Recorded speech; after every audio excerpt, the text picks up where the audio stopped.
So, Brendan was my best friend for a long time, and we met at what I refer to as the GLC, Gay and Lesbian Center Youth Group. It hasn't been called the GLC for a long time, though. I think it's called the Center, or no, then it got to be called Community. Anyways, it's a community center in Vancouver for gay, lesbian, bisexual, and transgender people. And they had, and I believe they still have, a youth group meeting every Friday night. And that's where I met Brendan. I believe at the very end of 1995 it was when I started going there. He started going there shortly after me. I think I went there like one or two times before he started coming. We both found out about it the same way, incidentally, from a newspaper article about it. Yeah. I think a lot of kids did find out about it from that article. Because, it was primarily a youth group that was oriented, I think, more towards downtown kids, maybe even street-involved kids to a degree. And but then after that news article was published, kids from all around the Vancouver region started going. So I didn't live downtown. I lived in Vancouver, but not downtown. Brendan lived in a suburb. So we were like part of this group of kids who kind of started going there, who were more from, not from the downtown, but from more of the outer region. Anyways, that doesn't really matter. We hit it off right away, me and Brendan. We were good friends almost from the beginning.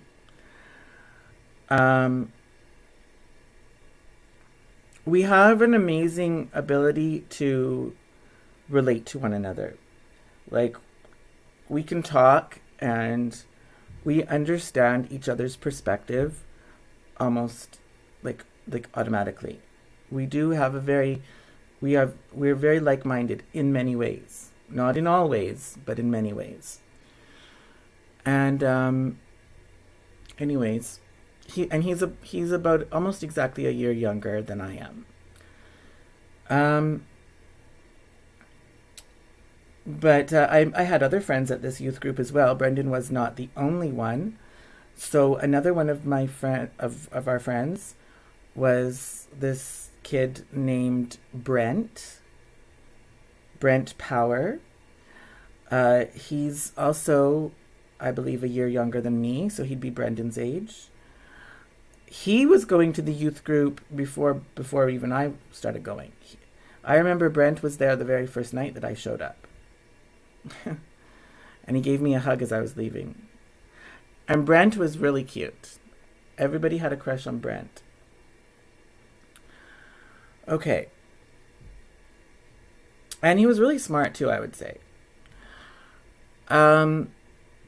Anyways, I started actually I became quite good friends with Brent. And we hung out quite a bit, me and Brent, in those early years. I actually helped get him his very first job at the Rocky Mountain Chocolate Factory, which is where I worked. I worked at the Robson Street location, and then Brent got a job at the location in Brentwood Mall in Burnaby, which I believe was closer to where he lived at the time. Yeah. Was that his first? It may not have been his first job, come to think of it, because I think he worked at Starbucks for a little bit before that, but one of his first jobs. Anyways.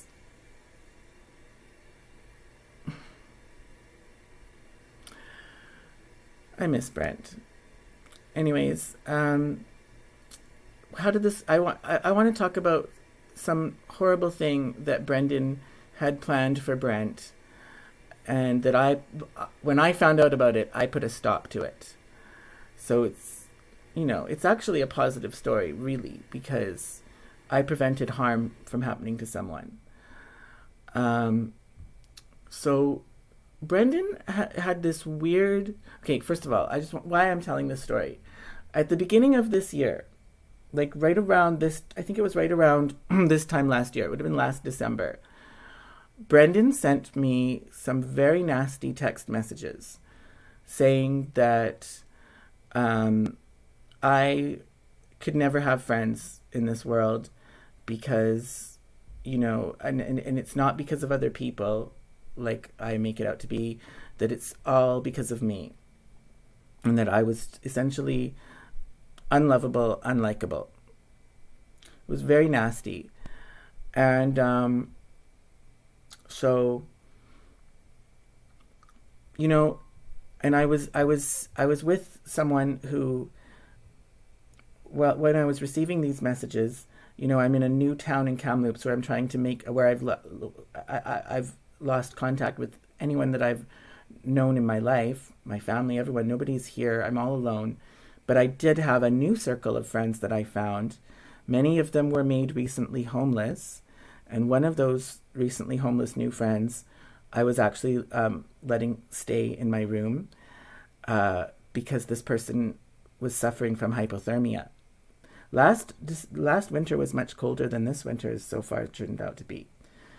And so he was outside from being recently made homeless, and his legs and feet were turning black and blue from hypothermia.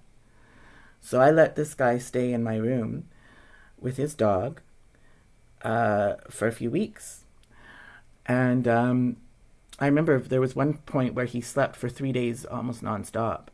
And I would go and get food, and I helped nurse him back to health. He recovered from the hypothermia and was able to get back on his feet within a short period of time, a couple of days maybe.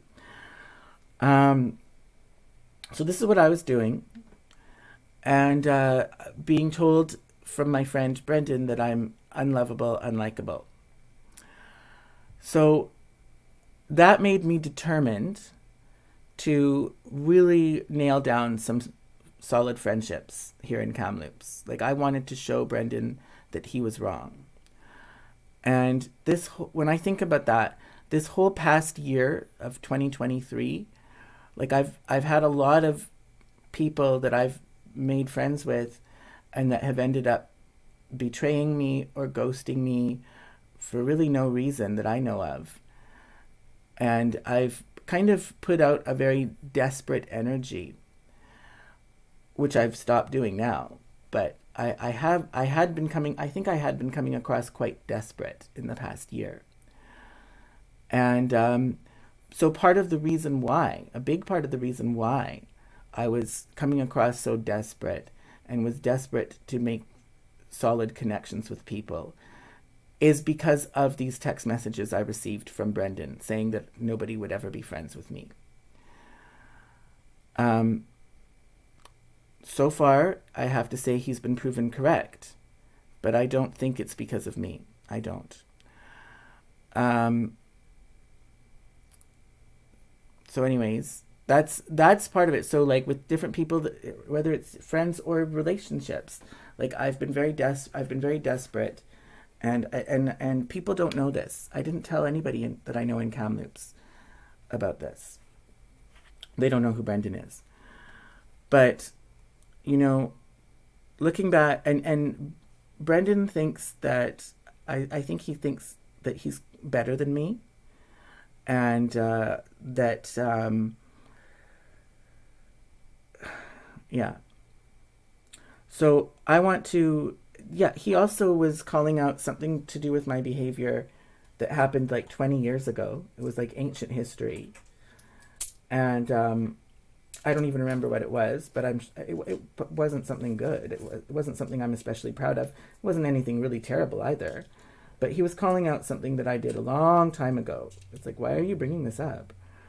Just desperate to put me down is all I can think of. So since he was calling out my bad behavior from ancient times, I'm going to be calling out his bad behavior from ancient times, which is a lot worse than anything I ever did. And but it also, I played a heroic role in this story. So let's get to the story. Brendan had this fascination with what he referred to as diabolique, the movie Diabolique. I believe it's a movie with Sharon Stone. And he turned it into a verb. To diabolique someone would be to harm someone, but with a very elaborate, convoluted plan where you set a trap for someone that they unknowingly walk into. That's kind of how I would define it. And he would talk about these plans and things to me on the phone, and I just thought it was his imagination. I didn't think that he would ever carry out one of these plans. And but I was wrong. And one of these plans, so he had a crush on a boy that he went to school with. And this boy, amazingly, started going to just by coincidence, started going to the youth group that we went to. He started going there. His name was Kevin. And so Brendan had a crush on him. So did another one of our friends, Noelle, also had a crush on Kevin. And Kevin started dating Brent Power. Okay? So Brendan and this friend Noelle, the both have a crush on Kevin, they started to resent Brent because he was with the one that they both had a crush on. So Brendan made a plan, and Noelle was going to be part of this plan, to, let me see now, how did it go? How did it go again? I think it was going to be that, so one of them, either Brendan or Noelle, it doesn't matter who, one of them was going to drug Brent with sleeping pills, put a whole bunch of sleeping pills in his drink, so then he would drink this drink and pass out. And when he was passed out, they were going to get into the bed with him and get themselves into a sexually compromising position. Nothing would actually be going on because Brent would have been passed out, but they were going to make it look like something had been going on. And the other one of them, I can't remember who played which role in the plan. The other one of them, who wasn't in the bed with Brent after drugging him, the other one, their role in the plan was to be hanging out with Brent, or to be hanging out with Kevin, and to arrive back at Brent's place with Kevin, knowing that the other one was in bed with Brent, but Brent was drugged, and so that Kevin would come in and see Brent, his boyfriend, in bed with another guy. Okay, and be, according to the plan, be furious and end up breaking things off with Brent for cheating on him. Of course, Brent was not actually going to be cheating. Brent was going to be passed out, drugged, not knowing any of this was going on. But they're going to make it look like Brent was in bed sleeping with this other guy. And then have Kevin come in and see that. And then break up with Brent. Okay. And then I remember asking, so then what are you going to do after that? So you and Noelle are going to get them to split up by doing this. Then which one of you gets to have Brent? Or gets to have Kevin? Because Brendan and Noelle both wanted Kevin. And Brendan said, well, we were going to worry about that at that time. Okay, so they were going to have to duke it out amongst themselves later on at that time as to which one of them would get to be with Brent. Oh my God. I mean, it sounds like a crazy plan. I did not think it was a serious plan. I just laughed and thought, okay, whatever, that's pretty... I did not think he was at all being serious. Then, the next thing is, Brendan showed me the sleeping pills. He said that he went to the doctor and got a prescription for sleeping pills. And he filled the prescription and he showed the pills to me. And I was like, whoa, wow, really? Like, you're actually planning on carrying this out? Like, you've actually started taking steps to carrying this out? Like, you've actually got the sleeping pills now? Because he didn't have them before. Yes, Brendan said. Yes, we're doing this. I was flabbergasted. I mean, I couldn't believe that he would actually be serious about this. I thought he had been joking. So I knew about this though, and I wasn't prepared to just sit back and do nothing. So even though Brendan was my best friend, I ratted him out. I told Brent what the plan was. I'm like, yeah, Brendan is planning on drugging you with sleeping pills. He's got this elaborate plan to try to break you up with you and Kevin up. And he's going to use sleeping pills to get you into a bed in a position, in a compromising position, and then get Kevin to come in and see it so that you and Kevin break up because he wants to be with Kevin. Noelle's part of the plan too. They both want to be with Kevin. So these two have concocted this plan against you and gone so far, Brendan gone so far to actually get the sleeping pills. Well, so Brent stopped being friends with Brendan after that, rightly so, and Noelle, I believe. And okay, so it didn't happen. It did not happen because I tipped Brent off that they were planning on doing this to him. And Brendan got really mad at me and started making plans to diabolique me, I believe. But he eventually got over it and realized that I did the right thing. So he did not continue to hold a grudge against me for ratting him out. He realized that I did the right thing. But he did have that plan to do that. And he had taken steps to actualize that plan by getting sleeping pills. What teenager even gets sleeping pills? I don't know. What kind of a doctor gets sleeping pills?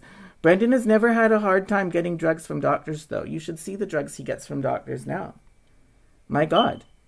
I wouldn't get even anything close to that. I would be labeled as drug seeking. Not that I would be trying to at this point. But he's always been able to get drugs from doctors. I don't know why. And even as a teenager, getting a prescription for sleeping pills. And he was planning to put more than just one sleeping pill. It was going to be enough to totally knock this guy out. Well, if you get that dosage wrong, you could very easily give him more than what his body could take. He could have died.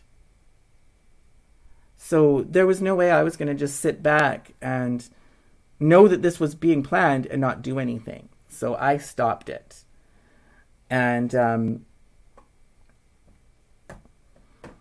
I just want to tell that story because he's got such a goody two-shoes reputation and he thinks he's so much better than me and he talks down to me like I can't have friends or anything. And it's just ridiculous. It's just ridiculous. That somebody would be able to concoct a plan like that and actually take steps to actualize it as a teenager. I'm not a psychologist. I'm not trained in it.